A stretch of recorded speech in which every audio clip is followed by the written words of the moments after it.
तो आपको प्रेरित कैसे किया जाए? देखिए, जब आपकी कार स्टार्ट नहीं होती तो किसी को धक्का लगाना पड़ता है। एक बार ये चलने लग गई, उसके बाद हमें इसे धकेलते रहना नहीं पड़ता, ये अपने आप चलेगी। हम आपको ऐसे तरीके सिखा सकते हैं, जब आप इन्हें खुद का एक हिस्सा मानने लग जाएंगे तभी आपको प्रज्वलित कर देंगे।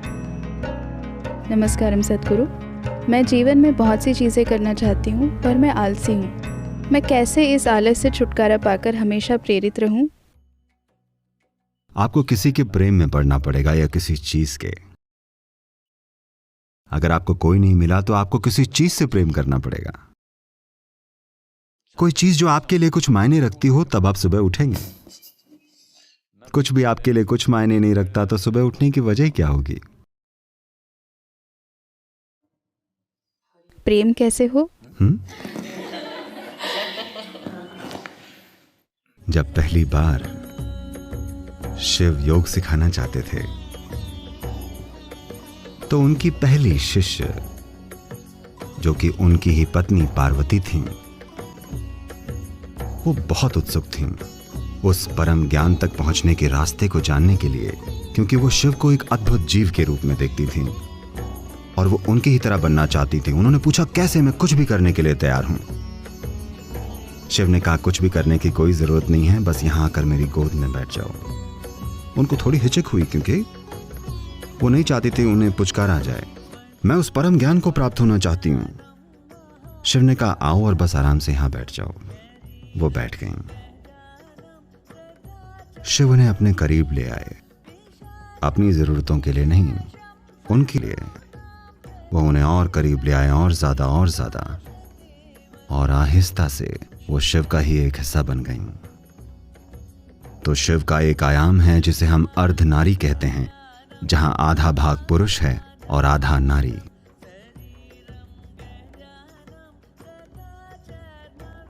ये तस्वीरें आपको ये बता रही हैं कि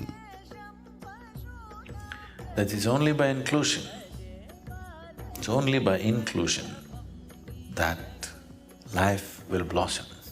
समावेश से ही, सिर्फ अपने में शामिल करने से ही ये जीवन खिलेगा। अगर आपको किसी चीज को खुद में शामिल करना है तो आप में खाली जगह होनी चाहिए, है ना? अगर मुझे किसी को खुद का एक हिस्सा बनाना है तो मुझे खुद में से आधा भाग बाहर फेंकना होगा, सिर्फ तभी। इसीलिए अंग्रेजी में इसे फॉलिंग इन लव कहते हैं, प्रेम में उठना नहीं। ठीक है, प्रेम में खड़े होना नहीं, ऊपर चढ़ना नहीं। फॉलिंग इन लव यानी आप प्रेम में गिरते हैं, क्योंकि आप जो हैं उसमें से कुछ हिस्से को गिरना होता है, सिर्फ तभी किसी के लिए या किसी चीज के लिए वहां जगह होगी। अगर आपका सब कुछ ढह जाए तो इसमें अपार जगह होगी। आप सारी की सारी सृष्टि को खुद में शामिल कर सकते हैं। नहीं तो कम से कम अगर आपका कुछ हिस्सा चला जाए तो आप एक और इंसान या सृष्टि के किसी एक और पहलू से प्रेम कर सकते हैं। तो हम आपको खुद को खाली करने के तरीके सिखा सकते हैं। अगर आप में से एक हिस्सा गिर जाए तो वो खाली जगह किसी और चीज द्वारा ले ली जाएगी, और वो चीज जो आप नहीं हैं, जब वो आपका एक हिस्सा बन जाती है, जब आप उसे खुद के एक हिस्से के रूप में अनुभव करने लग जाते हैं, तो वो आपको प्रज्वलित कर देगी। क्योंकि अभी आप जिसे आप मैं समझते हैं वो आप हैं ही नहीं। वो बस विचारों, भावनाओं और पूर्व धारणाओं का एक गट्ठर है ना? वो आप नहीं हैं। तो आप वाकई जो हैं वो अब तक आपके अनुभव में ही नहीं आया है। तो आपको प्रेरित कैसे किया जाए? जब आप अभी हैं ही नहीं तो आपको आगे कैसे बढ़ाया जाए?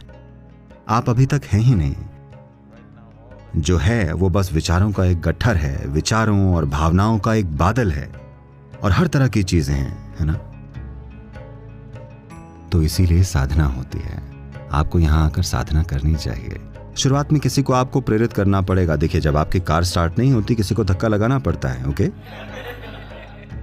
एक बार ये चलने लग गई तब हमें इसे धकेलते नहीं रहना पड़ता, तभी अपने आप चलेगी। तो शुरुआत में थोड़ा धक्का लगवाने में कोई हर्ज नहीं है। हर किसी को थोड़े धक्के की जरूरत पड़ती है। बहुत कम ही लोग होते हैं जो पहले ही स्टेप से खुद को चला सकें। अधिकतर को धक्का लगाना पड़ता है, बीच बीच में एक आध किक यहाँ वहां। बाकी